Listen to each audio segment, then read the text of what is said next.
So Andrew, I'm no teen billionaire, but I've got 10 English pounds. I can go and see anything I like at the cinema, an action, a sexy romance.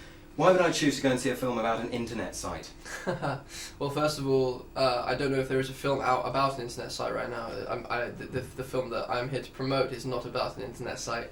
It's about the creation of an internet site and all of the drama and excitement and sex that comes with that, and all of the gunshots and the car chases that go towards creating the Facebook.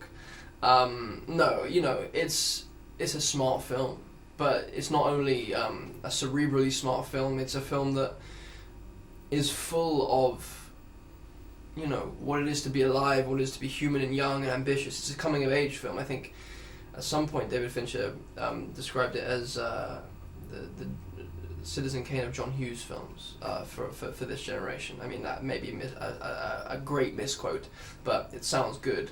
That's not my words, that's someone else's, so please erase that from the tape. Fincher's not here to defend himself, not here to do quotes, but we hear horror stories about David Fincher's directing style. What was he like to work with? Yes, it's all blood-curdling and Nosferatu and, mummies rising from coffins and... you hear the horror stories I think you're referring to are the multiple takes.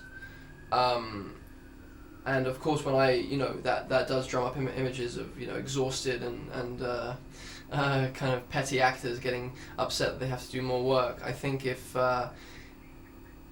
you want to be an actor and want to be a part of making film and theatre and television for good reason, if you feel passionate about it, then there's no way of you not having the best time of your life working with David. He's the multi-take thing. What that does is it allows you to make mistakes.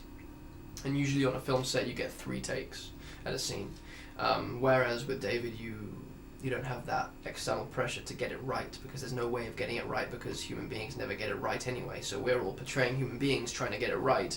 It's just an exercise in pointlessness. So with these multiple takes, we all discovered as we arrived on set, it was just incredibly liberating, because we could make mistake after mistake after mistake and eventually get to a place that he was happy with, and it was just so much fun. I've got to ask you about Spider-Man, if you don't mind. Okay. What can you tell us? He is a superhero who, he comes from the Marvel branch of superheroes. Brilliantly avoided. What can you tell us about the film that you are starring in? Nothing. I can't really tell you anything because we haven't started shooting, and I can only tell you how insanely excited I am and overwhelmed of their decision to allow me to step into to a legacy that I've always cared about, and I'm sure that you've cared about as well. And that's what's wonderful about that character, is that he's everyone's and also he's no one's, and he'll constantly evolve in every regeneration that happens. And to me it's like, you can never see enough Hamlets or King Lears, or I truly feel that way, that Spider-Man is our mythology, and they are our fairy tales, and they have great meaning and symbolism, and I could talk about it a lot, and I will at some point in the future, but maybe not now. And how are you coping with the inevitable comparisons and obviously the kind of next big thing pressure that's being put on your shoulders? Inevitable comparisons? With other Spider-Mans? With Tobey Maguire? Yeah. I haven't made the film, so I don't... I haven't had to deal with anything like that, and also, as I said before, first and foremost, part of the reason why I love Spider-Man is those Tobey Maguire films, with the Sam Raimi and Tobey Maguire combination. So no, I think if I submitted to any external pressures that may or not be there, I think it would be doing myself and the film and an audience a disservice. So I'm just going to try and work really hard. And just very finally, you've nailed the American accent in the film, and obviously you're speaking to me in English, you're an Englishman. How have you done that? What are your top tips for nailing the American accent? Oh my gosh, well that's very nice of you to say that I nailed it. That's very nice, and I appreciate that.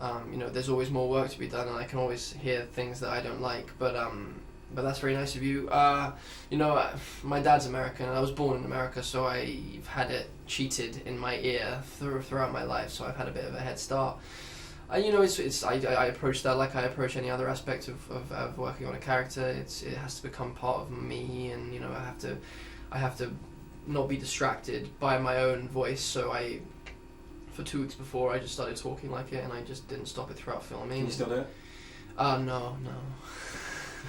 Andrew, it's been a pleasure. Okay. Facebook me.